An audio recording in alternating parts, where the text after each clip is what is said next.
प्रशांत कोरटकरला कोल्हापूर कोर्टानं अजून 2 दिवसांची पोलीस कोठडी वाढवली आहे। शिवप्रेमींनी धडा शिकवण्याचा इशारा दिला। चोख बंदोबस्तात कोरटकरला कोर्टात आणलं गेलं। मात्र एका वकिलानं कोरटकरवर हल्ल्याचा प्रयत्न केला। कोल्हापूरच्या कोर्ट परिसरामध्ये नेमकं काय घडलं पाहूयात।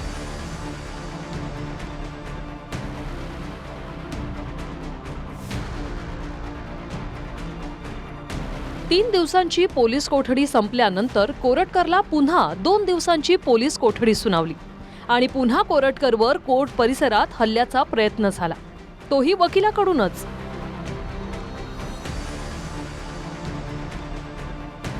सुनावणी पूर्ण झाल्यानंतर कोरटकरला पोलीस स्टेशनमध्ये आणत असताना शिवीगाळ करत कोरटकरवर पायताणानं हल्ल्याचा प्रयत्न केला। त्याचवेळी पोलिसांनी वकील भोसले यांना पकडलं।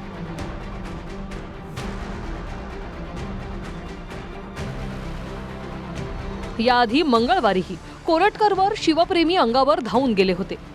त्यावेळीही पोलिसांनी शिवप्रेमींना रोखलं आणि पकडलं। कोरटकरला कोल्हापुरी चपलेनं धडा शिकवणार असा इशारा शिवप्रेमींनी दिला होता। त्यामुळे पोलिसांनी कोर्टाच्या परिसरात चोख सुरक्षा लावली होती। मात्र कोर्टातून बाहेर नेताना वकिलांनाच कोरटकरवर हल्ल्याचा प्रयत्न केला।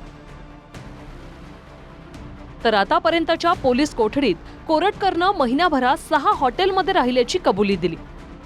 Hotel Siddharth premier Chandrapur, hotel Swastik Betul Madhya Pradesh, hotel Indraprastha Indore, hotel K लॉफिट Karimnagar Telangana, hotel Annapurna Secunderabad Telangana, hotel galaxy Hyderabad या सर्व हॉटेलच्या मालकांना आणि तिथल्या व्यवस्थापकांना चौकशीसाठी हजर राहण्यासाठी कोल्हापूर पोलिसांनी नोटीस बजावली।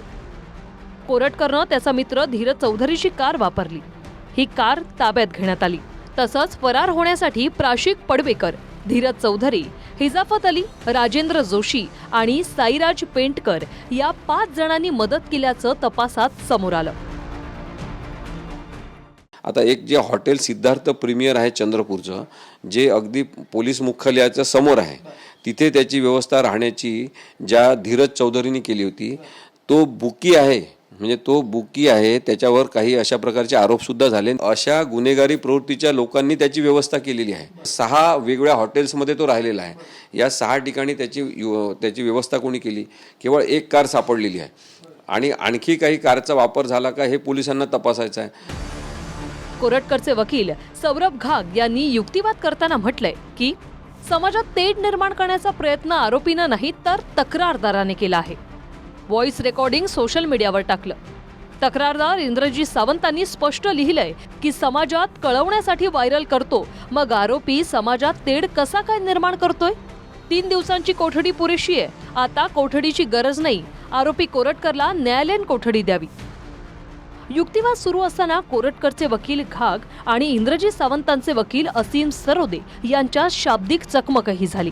यावेळी असीम सरोदे कोर्टात ऑनलाईन हजर होते।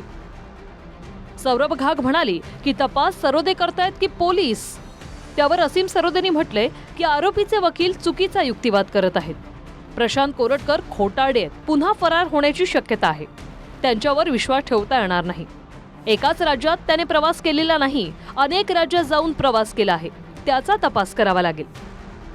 पुन्हा घाग यांनी इमोशनल मुद्दे मांडण्याचा प्रयत्न केला। आरोपी सध्या जीवन मरणाच्या स्थितीत आहे। तो खूप वाईट काळातून चालला आहे। घरी पत्नी, मुलगी आणि वयस्कर आई आहे। या सगळ्याचा विचार करून आता आरोपीला न्यायालयीन कोठडी द्यावी। युक्तिवाद करताना सरोदे आणि घाग यांच्यात वादही झाला। सौरभ घाग म्हणाले की सरोदेंचा आवाज म्यूट करा। त्यावर सरोदे संतापले, मी माझी बाजू मांडणार, तुम्ही असाच महाराष्ट्राचा आवाज बंद करण्याचा प्रयत्न करा। त्यांच्याकडे डिफेन्सला काही नसल्यामुळं त्यांनी आमचे आदरणीय असीम सरोदे सर वकील जे आहेत त्यांचा ते ऑनलाईन होते, त्यांचा माईकच म्यूट करा अशा पद्धतीनं थोडंसं बोलायचा प्रयत्न केला। असीम सरोदे सरांनी त्यावेळेला सांगितलं की तुम्हाला सगळ्या महाराष्ट्राचाच आवाज बंद करायचा आहे का?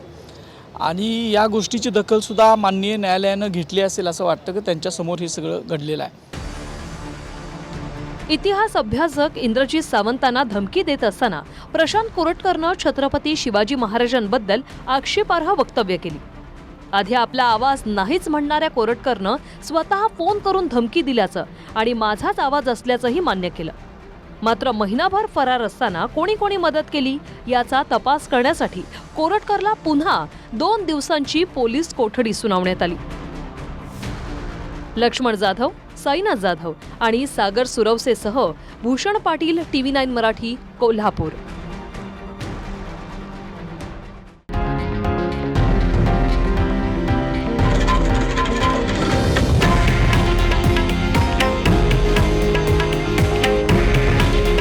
हे आहे देशातील नंबर 1 न्यूज नेटवर्क आणि आपण पाहत आहात TV9 मराठी.